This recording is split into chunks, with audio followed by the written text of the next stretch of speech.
Hello students, welcome to session of mathematics. So guys, अपने SSC को लेकर, CDS को लेकर और जितने भी आपके कॉम्पिटिटिव एग्जाम हैं इन सभी को लेकर अपने मैथमेटिक्स का सेगमेंट पढ़ रहे थे, जो कि आपके सभी एग्जाम के लिए बेहद इंपॉर्टेंट है। इसके साथ साथ में मैथमेटिक्स के अंदर अपना जो टॉपिक चल रहा था वो चल रहा था नंबर सिस्टम, और नंबर सिस्टम के प्रीवियस मैंने आपको 6 पार्ट अच्छे से करवा दिए हैं। आई होप आपने सभी लेक्चर अटेंड किए होंगे और उनसे रिलेटेड आपने क्वेश्चन भी करके देखे होंगे। सो स्टूडेंट्स, आज मैं आपको नेक्स्ट पार्ट करवाने वाला हूं और प्रीवियस लेक्चर में मैंने आपको रिमाइंडर पढ़ाया था। आज मैं रिमाइंडर थ्योरम के बारे में बताऊंगा और साथ ही साथ रिमाइंडर थ्योरम पर बेस्ड बहुत सारे टाइप आज अपने करने वाले हैं, कंसेप्चुअल चीज़ें सीखने वाले हैं। तो सभी स्टूडेंट्स उससे पहले कॉपी पेन निकाल कर बैठ जाएं ताकि सारी चीज़ें नोट करते चले जाएं और नोट करने के साथ साथ में खुद भी उसकी प्रैक्टिस करें। सो चलिए स्टूडेंट्स, अपने स्टार्ट करते हैं आज का लेक्चर। देखिए, मैं एक बार पिछले प्रीवियस लेक्चर का थोड़ा सा मैं यहाँ पर क्या रिपीट करने वाला हूँ, एक बार उनको अपने एक बार में देख लेते हैं। जैसे मैंने आपको पढ़ाया कि कोई भी नंबर है, सपोज दैट दिस नंबर, इस नंबर का डिवाइड कर रहे हैं किसी भी नंबर में, अपने पास रिजल्ट आता है ये और रिमाइंडर आता है आर। तो मैंने आपको पढ़ाया था कि जिस नंबर का आप डिवाइड कर रहे हैं इस नंबर को आप डिवाइजर बोलते हैं। डिवाइजर बोले तो ये इसका भाजक है। भाजक यानी कि जिस नंबर का आप भाग दे रहे हैं इस नंबर में दे रहे हैं, सो ये आपका डिविडेंट होगा। It is dividend. ये आपका क्या होगा? डिविडेंट होगा, या जिसको आप बोलते हो भाज्य, जिसमें भाग दे रहे हैं। अच्छा, ये जो आपका आता है ये आपका आता है क्यूशेंट। ये आपका क्यूशेंट आता है। क्यूशेंट यानी जो आपका भागफल है, जो आपको प्राप्त हुआ है डिवाइड करने पर, और यहाँ पर जो आपका बचता है ये आपका शेषफल यानी जो रिमाइंडर है। अच्छा, ये आपस में कैसे रिलेट करता है? आपस में इन 3 से 4 टर्म्स का या इन एलिमेंट्स का आपस में क्या रिलेशन होता है, ये मैंने आपको पढ़ाया था। इनका रिलेशन होता है स्टूडेंट्स कि अगर मैं आपको कहूँ कि आपको डिविडेंड चाहिए यानी आपको भाज्य चाहिए, तो आप क्या कहेंगे? आप कहेंगे सर इन दोनों का मल्टीप्लाई कर दीजिए आपस में, यानी कि भाजक गुणा भागफल, भाजक मल्टीप्लाई भागफल प्लस इसमें ये वाला ऐड कर दीजिए, रिमाइंडर ऐड कर दीजिए, यानी शेषफल ऐड कर दीजिए। सो आप कह देंगे यहाँ पर भाज्य यानी dividend, it is dividend. Dividend is equal to divisor multiply quotient, ये मैं प्रीवियस लेक्चर का रिपीट कर रहा हूं, प्लस रिमाइंडर।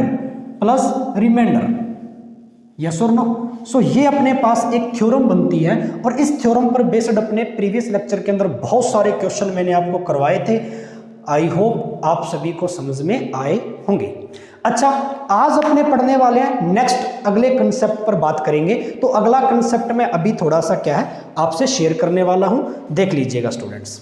देखो, किसी भी नंबर में ना जब अपने डिवाइड करते हैं दो ही चीजें सामने आती हैं मैथमेटिक्स में, या तो वो पूरा नंबर डिवाइड होगा या वो पूरा नंबर डिवाइड नहीं होगा तो कोई ना कोई रिमाइंडर बच जाएगा। यही बात है क्या भाई? या तो वो किसी ना किसी पूरे नंबर से कट जाएगा, पूरा नंबर उससे डिवाइड हो जाएगा, और या कोई ना कोई नंबर उसमें से बचेगा जिसको आप रिमाइंडर बोलते हो, शेष बोलते हो। एग्जैक्टली जैसे मैं कह दूं आपके लिए कि किसी भी x नंबर में या किसी भी संख्या के द्वारा कोई भी नंबर लेके चल रहा हूं, मैं एग्जांपल भी करवा दूंगा, उससे पहले मैं आपको एक नंबर दे रहा हूं, यानी किसी भी संख्या को जैसे x है, इस संख्या को किसी और नंबर में डिवाइड किया जाए, ठीक है? यानी इस संख्या को डिवाइड करना है, या इस संख्या को x को किसी भी संख्या को x से डिवाइड किया जाए। इससे डिवाइड करते किसी भी नंबर को, इट इज नंबर, NUM, मैं नंबर से रिप्रेजेंट। इस नंबर का आप डिवाइड कर रहे हो और डिवाइड कर रहे हो, आपके पास रिमाइंडर बच रहा है R, आपके पास रिमाइंडर बच रहा है R। और मैं आपसे कह दूं यदि उसी संख्या को, ठीक है, उसी नंबर को आप किसी और नंबर से डिवाइड करें, इसी नंबर को, जैसे मैंने अभी कहा कि किसी नंबर को इसमें डिवाइड किया, अब इसी नंबर को किसी और नंबर से डिवाइड कर दूं, N2 से डिवाइड कर दूं, तो रिमाइंडर R2 क्या आएगा? तो आप सीधा सीधा कह सकते हैं साहब इस N2 का तो डिवाइड इसमें कोई ना कोई जाता ही होगा, क्योंकि जब आप इसका डिवाइड इसमें कर रहे हो तो आपके पास कोई ना कोई रिमाइंडर आ रहा है, तो इसका डिवाइड इसमें कर रहे हो, तब आपको रिमाइंडर बताना है। क्यों ना इस नंबर का ही डिवाइड इस रिमाइंडर में कर दूं, तो सीधा सीधी वैल्यू आ जाएगी। चलिए, ऐसा समझ में नहीं आ रहा तो मैं एक एग्जांपल लेता हूं, एक छोटा सा एग्जांपल लेता हूं ताकि चीजें आपको और अच्छे से समझ में आए। ठीक है, एक एग्जांपल से अपने पूरा गेम सीखते हैं। रिमाइंडर थोड़ा सा डिफिकल्ट टॉपिक माना जाता है, बिकॉज है नहीं, अच्छे से सीखेंगे तो बिल्कुल इजी टॉपिक है। जैसे मान के चलिए, इसने कहा किसी संख्या को 56 से भाग दिया जाए। क्वेश्चन भी लिख लो साथ साथ में, किसी संख्या को 56 से भाग दिया जाए, 56 यानी 56 से भाग दिया जाए, किसी भी संख्या को 56 से डिवाइड किया जाए। यस और नो? डिवाइड करने पर रिमाइंडर जो आता है, रिमाइंडर मैं शॉर्ट में लिख देता हूं, रिमाइंडर जो आता है वो 29 आता है। रिमाइंडर जो बचता है वो 29 बचता है, शेषफल 29 आता है। इस संख्या को 8 से विभाजित किया जाए, इस संख्या को, ये वाली किसी संख्या, इस संख्या को 8 से भाग दिया जाए या विभाजित किया जाए, भाग किया जाए या विभाजित किया जाए, तो आपसे पूछ रहा है रिमाइंडर क्या होगा, शेषफल क्या बचेगा। आपसे पूछ रहा है शेषफल क्या बचेगा। सबसे पहले तो देखो एक बात यहां पर सीख लेते हैं, किसी संख्या को 56 से भाग देने पर ये आता है, इसी संख्या को 8 से भाग दिया जाए। चलो 56 को 8 से भाग दे लो, तो 8 से क्या 56 पूरा पूरा कटता है क्या, तो रिमाइंडर तो बचा मेरे पास 0। इसका मतलब ये वाला नंबर इस पूरे नंबर से कटता होता है, तो आप सीधा सीधा फिर इसमें डिवाइड करके देख लो ना। रिमाइंडर आपका 29 बचा और 29 में 8 का भाग देके देख लो क्या रिमाइंडर बचेगा भैया। 8 या 24, कितना बच गया 5। सो रिमाइंडर इज योर 5। यानी यही तो आपसे पूछ रहा था, दिस इज योर आंसर, यही तो आपसे पूछ रहा था। तो कभी भी ऐसा क्वेश्चन आ जाए तो हमेशा से ही ये वाला जो दूसरा नंबर होता है, दूसरा स्टेटमेंट होता है, ये हमेशा इस नंबर से कटता होता है। किसी संख्या को 56 से भाग देना है, यानी ये डिवाइजर है, ये डिवाइजर है। 56 से किसी संख्या को भाग देना है और उसी संख्या को 8 से भाग दें, उसी संख्या को 8 से भाग दें। इसका मतलब यह है कि 8 का 56 में भाग दे के देख लो, पूरा पूरा कट रहा है। यहां से तो रिमाइंडर बनेगा नहीं मेरे पास, यहां से तो रिमाइंडर 0 आया। अब मेरे को रिमाइंडर चाहिए कि जब उस नंबर को मैं 8 से डिवाइड करूं, यानी फिर आप 29 को 8 से डिवाइड करके देख लो, जो इस स्टेटमेंट का रिमाइंडर था ना, शेषफल था, उसमें 8 का भाग देके देख लो। तो मैंने 29 में जब 8 का भाग दिया तो मेरे पास शेषफल 5 बच गया। समझ में आई? तो सीधा सीधा सा ध्यान कर लेना, जो शेषफल आता है उसमें भाग देंगे। अगर आपको ट्रिक याद रखनी है तो आप ऐसे रख लो, शेषफल में ही आप हमेशा दूसरे वाले नंबर का भाग दोगे, शेषफल में ही दूसरे वाले नंबर का भाग दोगे। सपोज दैट, जैसे मैं एक क्वेश्चन इस पर बेस्ड और करवाता हूं, फिर मैं नेक्स्ट टाइप पर काम करने लगूंगा। एक क्वेश्चन देखिए गाइस, बहुत ही इंपॉर्टेंट क्वेश्चन। ये छोटे छोटे प्रश्न होते हैं जो आपके एसएससी के वनडे कॉम्पिटिटिव एग्जाम्स के अंदर आपसे पूछता है, या जो भी स्टेट वैकेंसीज है उनमें से काफ़ी ज़्यादा ये चीज़ें पूछी जाती हैं। चलिए आगे बढ़ते हैं। अब जैसे ऐसा ही एक क्वेश्चन मैं आपको और दे रहा हूँ, इस क्वेश्चन में हमेशा ही एक चीज़ फिक्स होती है।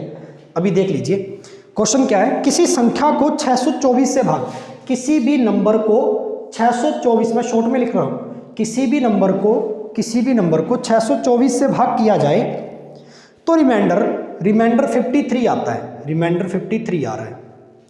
रिमाइंडर, इट इज रिमाइंडर, ये आपका रिमाइंडर है बच्चे, ये आपका रिमाइंडर शेषफल है। शेषफल 53 आता है। यदि उसी संख्या को 16 से, उसी संख्या को n को 16 से भाग दिया जाए तो रिमाइंडर क्या होगा। 16 से भाग दिया जाए तो रिमाइंडर क्या आएगा। तो मेरे भाई सीधा सीधा सा है कि ये 16 इस वाले नंबर से कटता होता है हमेशा। इस नंबर में 624 का भाग दिया तो 53 आया, शेषफल 53। शेषफल की कहानी है, चैप्टर ही शेषफल है, तो सारी कहानी शेषफल पर होगी। चैप्टर का नाम ही रिमाइंडर थ्योरम है, तो कहानी रिमाइंडर की होगी। तो अपने तो रिमाइंडर पर काम करना है। तो 53 रिमाइंडर था, अगर इसमें 16 का भाग देके देख ले तो बात बन जाएगी क्या। तो 16 3 48, कितना बच गया 2 और ये 5। This is your answer. तो कहने का मतलब क्या निकला कि आप सीधा सीधा जो क्वेश्चन में रिमाइंडर आता है उसमें इस नंबर का भाग दे लेंगे, आंसर मिल जाएगा, आपको आंसर मिल जाएगा, है ना।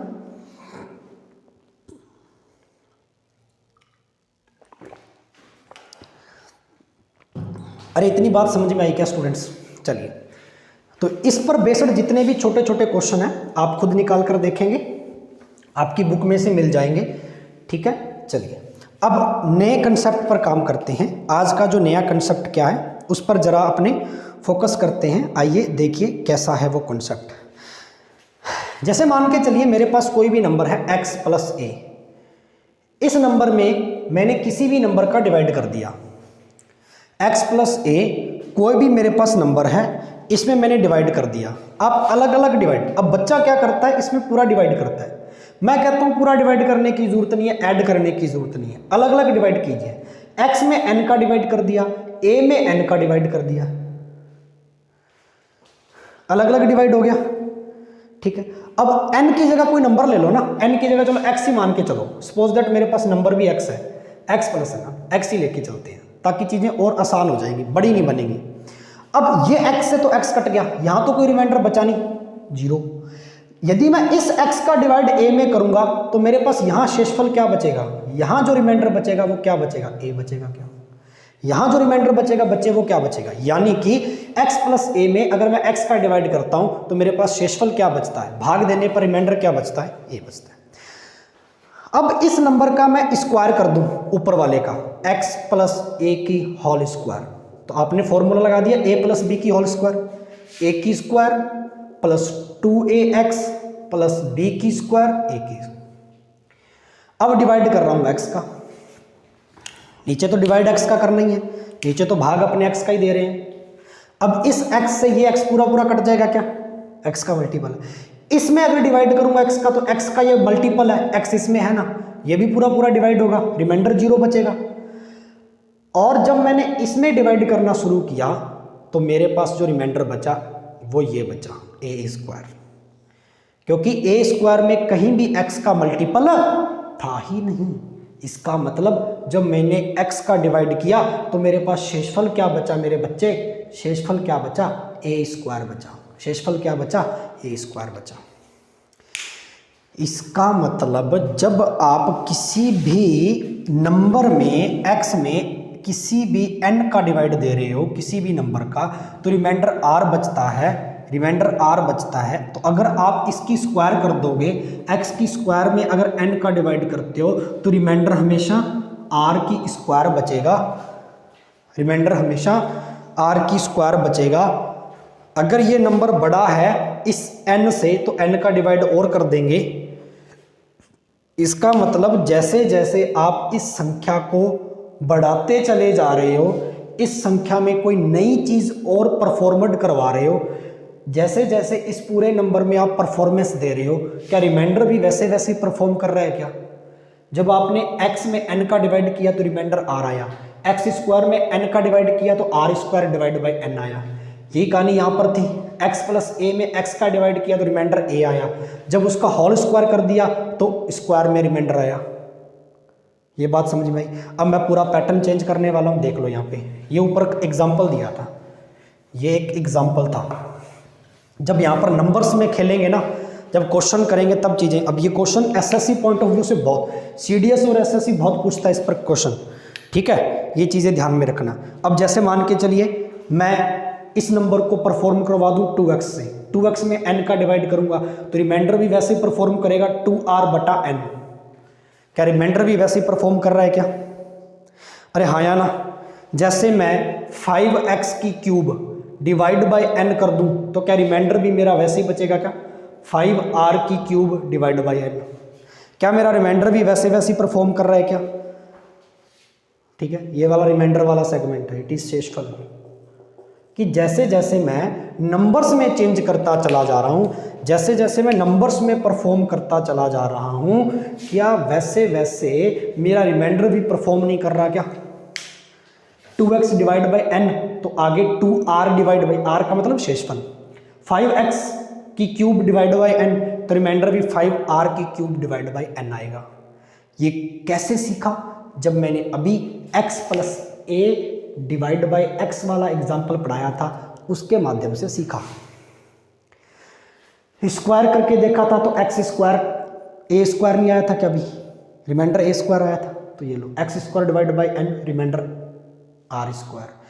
यानी किसी भी स्क्वायर के नंबर में जब अपने किसी नंबर का भाग देते हैं तो रिमाइंडर भी उसका स्क्वायर में आएगा। किसी भी x के किसी भी नंबर के दोगुने में किसी नंबर का भाग देते हैं डिवाइजर का, तो रिमाइंडर भी दोगुना करके आएगा। ऐसे ही है। सो जैसे जैसे आप डिवाइड वाले नंबर में परफॉर्म कर रहे हो वैसे वैसे आपका रिमाइंडर भी परफॉर्म कर रहा है। क्या ये बात सत्य है? क्या ये बात आपको समझ में आई? अब क्वेश्चन करेंगे तो और अच्छे से समझ में आएगी। जैसे कि मैं क्वेश्चन लिख रहा हूँ, ये कॉपी में नोट कर लो, स्क्रीनशॉट ले लो, कॉपी में नोट कर लो, क्योंकि अभी इसकी आवश्यकता पड़ने वाली है, बहुत इंपॉर्टेंट। चलिए, और भाई चीज़ें अगर समझ में आती है ना तो बाकी स्टूडेंट्स तक शेयर किया करो, क्योंकि हम आपके लिए कंटेंट में कभी कमी नहीं रहने देंगे। मैथ्स का कंटेंट आपको कंटिन्यूटी बहुत अच्छे से मिलेगा, नो डाउट। ओके, चलिए अब एक क्वेश्चन लिख रहा हूँ यहाँ पे मैं, और जब कोई क्वेश्चन समझ में नहीं आता कमेंट बॉक्स में रिप्लाई किया करो कि यहाँ समझ में नहीं आया, आपको आंसर भी मिलेगा तुरंत। चलिए, जब एक प्राकृतिक संख्या n को, अब ऐसे क्वेश्चन आते हैं तब अपने कैसे डील करेंगे भाई, जब एक प्राकृतिक संख्या या प्राकृतिक यानी नेचुरल नंबर n को 5 से विभाजित किया जाता है, भाग दिया जाता है या विभाजित किया जाता है या भाग दिया जाता है तो रिमाइंडर 4 प्राप्त होता है। शेषफल कितना प्राप्त होता है मेरे बच्चे? 4 प्राप्त होता है। फर्स्ट स्टेटमेंट हो गया कंप्लीट। क्वेश्चन का सेकंड स्टेटमेंट, यदि 2n को, अब इस नंबर का दोगुना कर दिया 2n को, यदि 2n को किसी भी नंबर 2n को 5 से डिवाइड किया जाए, 5 से भाग दिया जाए, डिवाइड किया जाए, विभाजित किया जाए, 5 से विभाजित किया जाए तो रिमाइंडर क्या होगा भैया? इस स्टेटमेंट के हिसाब से रिमाइंडर क्या होगा? शेषफल ज्ञात करें। क्वेश्चन नोट कर लिया, क्वेश्चन समझ लिया, अभी जो चीज़ें बताई थी वैसे का वैसे होगा। चलिए देखते हैं।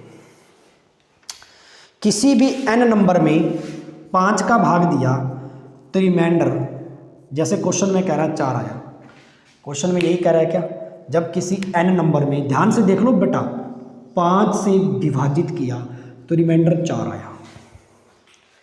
रिमाइंडर वाला चैप्टर इसलिए बच्चों को समझ में नहीं आता क्योंकि आप खुद से करने की कोशिश नहीं करते हो, फोकस नहीं करते हो। ठीक है, चलिए जैसे जैसे स्टेटमेंट में कहा मैंने एग्जैक्टली वैसे ही लिखा। सेकंड स्टेटमेंट, यदि 2n को 5 से डिवाइड कर दें, ये लो जी 2n divide by 5, 2n divide by 5 तो रिमाइंडर क्या आएगा? तो मैंने कहा था कि अभी मैंने पढ़ाया था कि जब आपके पास 2x डिवाइड बाई कोई नंबर होता है तो रिमाइंडर भी वैसे वैसे परफॉर्म करता है। अभी पढ़ा था क्या?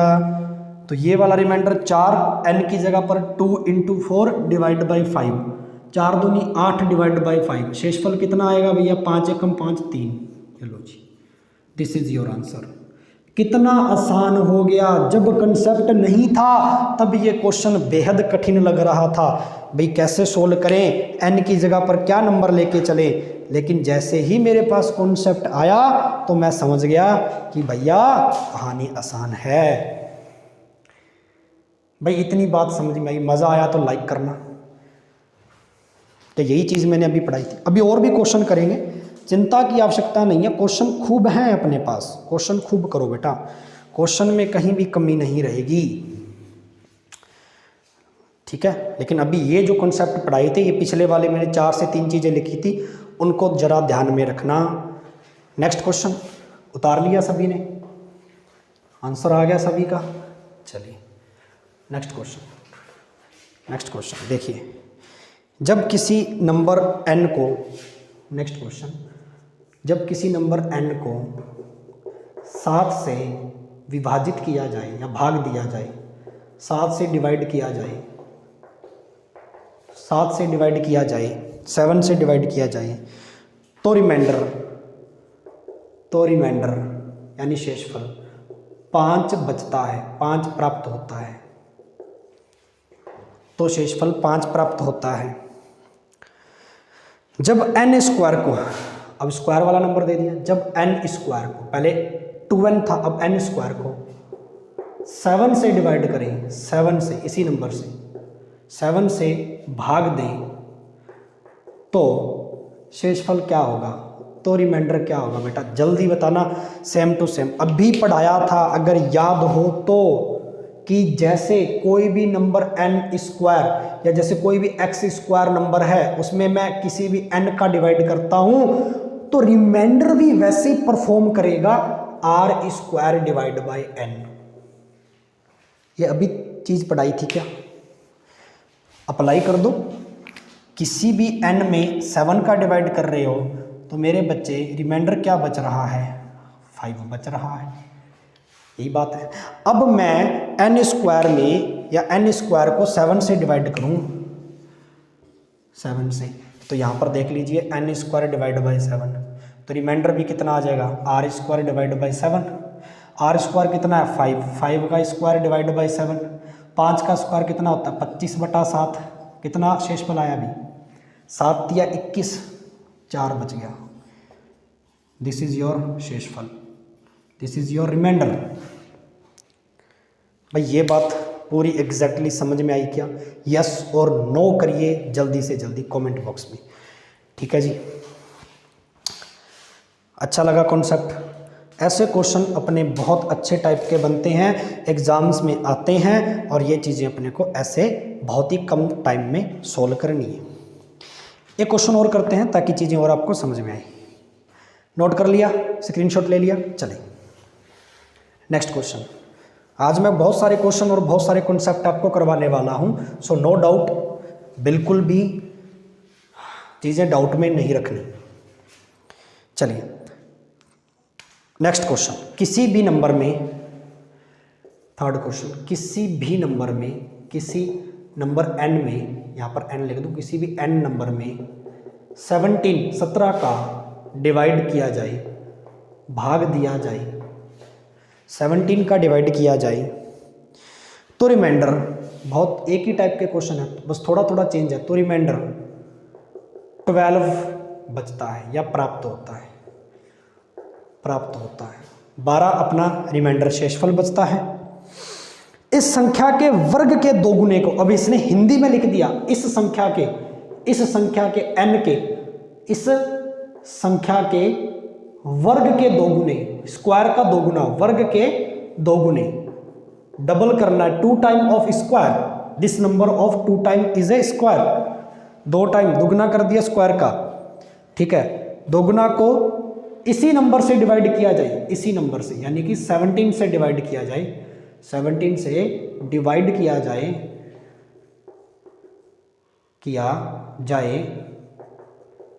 तो रिमाइंडर क्या होगा भाई, तो शेषफल पूछा आपसे क्या होगा। वेरी इजी, कुछ भी नहीं बचा, खत्म।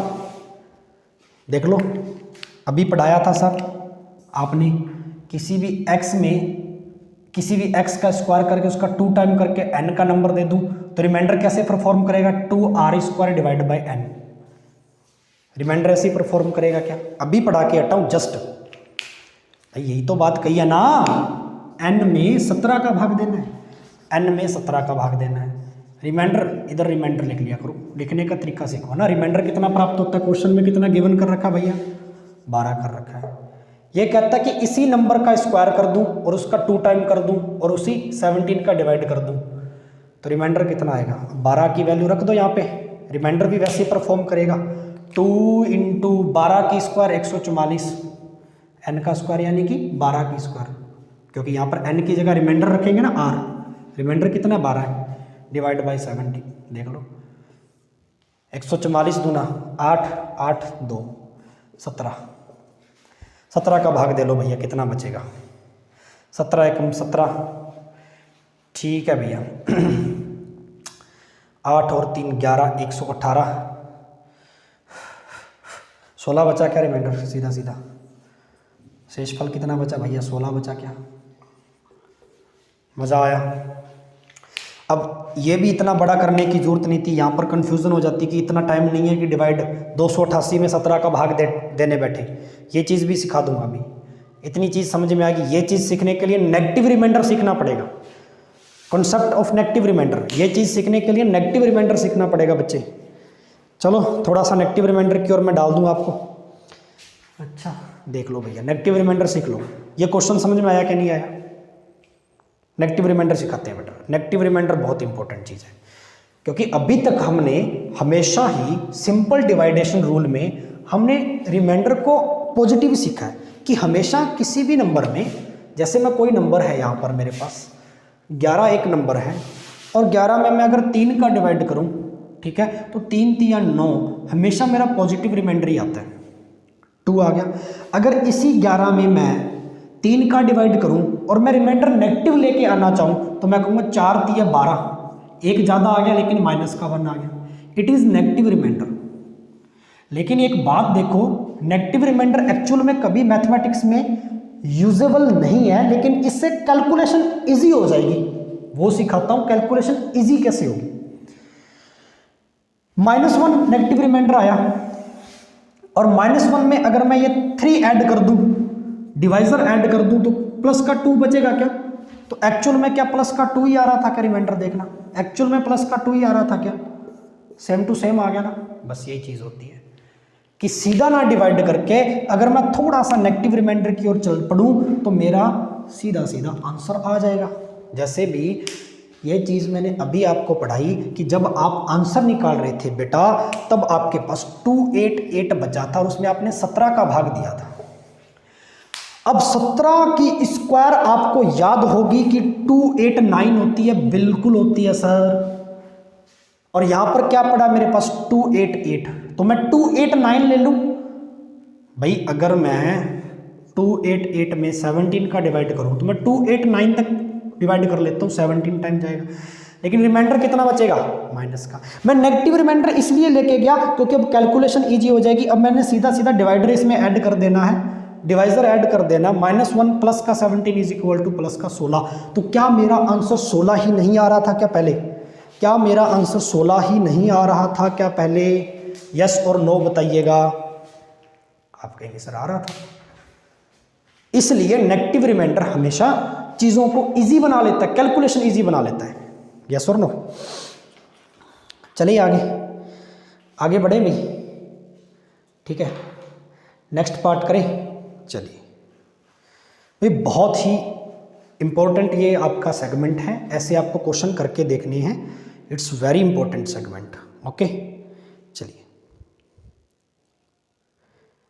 अब एक क्वेश्चन इस पर डिपेंडेंट और कर लीजिए, फिर इसके बाद में 2 कंसेप्ट और बचे रिमाइंडर के, वो मैं अगले आपको पार्ट में करवाऊंगा, ठीक है। इससे पहले मैं आपको एक क्वेश्चन और करवा देता हूं ताकि चीज़ें आपको और अच्छे से समझ में आ जाए। किसी नंबर m को कोई नंबर दे रखा है, लिखते चलिए, किसी भी संख्या m को 7 से भाग दिया जाए, डिवाइड किया जाए, तो रिमाइंडर शेषफल 6 प्राप्त होता है या बचता है, ठीक है। m के वर्ग को, यानी इस नंबर के स्क्वायर को, इस नंबर के m के वर्ग को, वर्ग का मतलब स्क्वायर, वर्ग को मैं साथ में साइड भी हट रहा हूं ताकि आप लिखते चले जाओ, वर्ग को 7 से डिवाइड किया जाए, यानी 7 से भाग दिया जाए, इसी नंबर से भाग दिया जाए, तो रिमाइंडर कितना होगा, शेषफल कितना होगा। सेम टू सेम क्वेश्चन अभी किया था, सेम टू सेम क्वेश्चन अभी किया था। तो देखिए भाई क्या पढ़ाया था, किसी भी x की स्क्वायर में n का डिवाइड करते हैं तो रिमाइंडर भी वैसे ही परफॉर्म करेगा जैसे आपने यहाँ पर डिवाइड किया था। सो रिमाइंडर क्या आएगा, r² डिवाइड बाई n आएगा।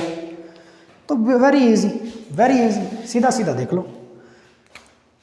कहता m में 7 को डिवाइड कर, m में 7 को डिवाइड करा तो रिमाइंडर क्या बचा, नीचे देख लो 6 बचता है। m की स्क्वायर में 7 का डिवाइड करते हैं तो रिमाइंडर क्या आएगा, r² बाई 7। r की वैल्यू कितनी है, रिमाइंडर कितना 6, 6 का स्क्वायर 36 बाई 7, रिमाइंडर कितना आ गया 1,